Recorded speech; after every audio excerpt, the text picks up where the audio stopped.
Alright, free thinker, Crazy 316. Deuteronomy 21, verses 10 through 14. Let's look that up. When thou goest forth to war against thine enemies, and the Lord thy God hath delivered them into thy hands, and thou hast taken them captive. Now, it's very, very, very important to notice that nowhere in this verse is rape or force even mentioned. This is the same approach that the atheist paladin used in all the other verses on the rapist in the city and crying and all that stuff in the previous videos I made against him, where we show that none of these verses have anything to do with rape except the only one that says force her. Now, not in any of these verses does it say that they're using force to force her to marry him. In fact, we have to remember that this is a different time, a different culture, and the language was different way back here, thousands and thousands of years ago. Simply put, to describe these verses, the men were to allow them to cleanse themselves. They were to provide the women with housing, allow them 1 month to mourn. Then they may get married, and if they later divorce because she lost his liking for her, he can let her go, not selling her or enslaving her, because he has humbled her, meaning depreciated her in value. And pretty much that means pretty much protection for mistreatment. Back in these days, Moses allowed divorce because their hearts were hardened. So pretty much back here, men were just divorcing women left and right. But the problem with this was that when the women were divorced, they were pretty much, like you said, they were pretty much useless because men didn't want deflowered women. And this actually carried out through even the Middle Ages. And so pretty much what ended up happening is these women had to work for themselves and pretty much take care of themselves.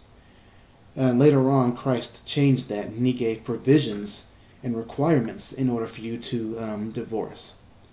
But that's a whole nother story. So pretty much to point out about shaving her head and paring her nails may be about cleansing either literally or figuratively. For example, literally after a bloody battle, cleansing, or figuratively in the manner of how people in the Middle East probably mourned. Other forms of mourning were like wearing sackcloth and sitting in ashes. These type of things are simply odd to us and as a part of their culture back then.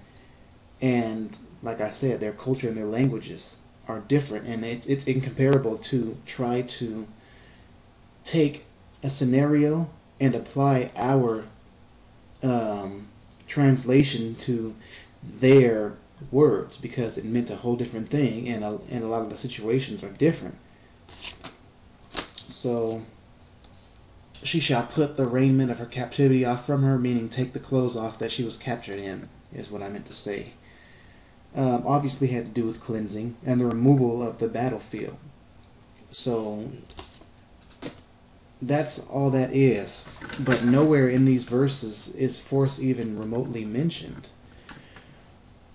Something else I wanted to touch on that you said. So basically, after you go into a city and you burn the city down, you kill all the men, you kill all the women who aren't virgins, you can find a virgin that you like and take her into your home. Okay, on this note, the reason why they killed the males and the women that were not virgins is because, number one, the males, so that they wouldn't try to get revenge for their people, on God's people, and two, it was the non-virgins because they have already bonded themselves spiritually and physically with a male from that tribe. They have already started a bloodline or bonded with the bloodline of that tribe. However, a virgin woman that has not been betrothed unto any husband, that has not joined herself spiritually with any man, can be taken and pretty much you start a bloodline with that woman in your own tribe. Same thing as a woman taking on your last name in marriage in today's standards. So that's all that was all about. That's why they were spared. It wasn't about just taking virgins and just raping them, because nowhere in any of those verses does it say they raped or they forced those women. I can't stress enough how we have to understand that in this culture, people did not act the same way. They did not speak the same way. And the situations were not the same as today. If they just left these virgins out there, pretty much they were going to die. They have no way of taking care of themselves. All the men were dead, so on and so forth. But it doesn't say anything about rape. Now, Deuteronomy 20:10-14, same situation as Deuteronomy 21:10-14. It's already been explained. And the same thing with Numbers 31:7-18. It's the same situation as Deuteronomy 20 and 21:10-14. Same exact situation. You cannot apply force where it has not been mentioned in the Bible. And as I've said time and time again, if the author did not use force in these verses, but used force in one where clearly there was rape, if he forced her, then you cannot apply rape to the Bible. It is evident that the focus in this section lies in Judges 21, verses 20-24. What is not noted, though, is threefold. The text says nothing of rape, 1. 2, the text did not even imply rape because, 3, there were detailed regulations as to how to deal with such a situation. Applying rape is an unfounded assertion from an emotive argument of fill in the blank.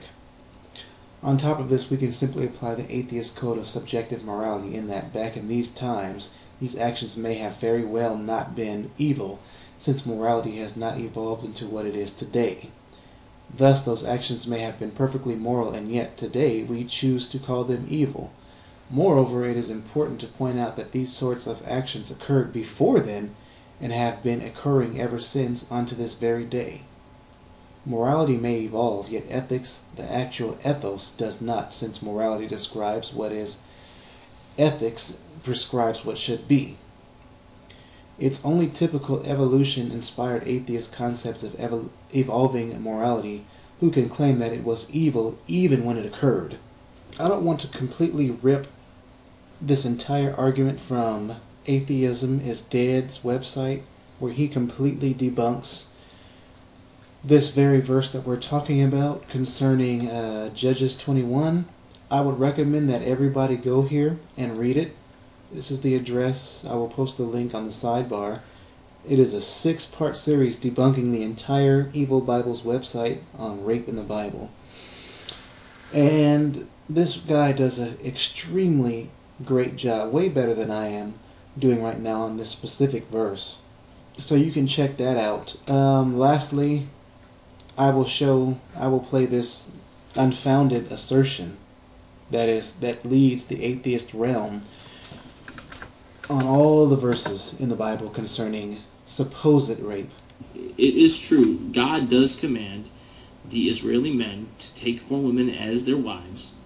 Hence, they have sex with them, which would be rape, because these are not women who are willing partners. You would have to be in the minds of these people in this time, in that culture, to know this. The bottom line is this is a baseless, unfounded assertion, and is the same things that the atheist paladin were doing.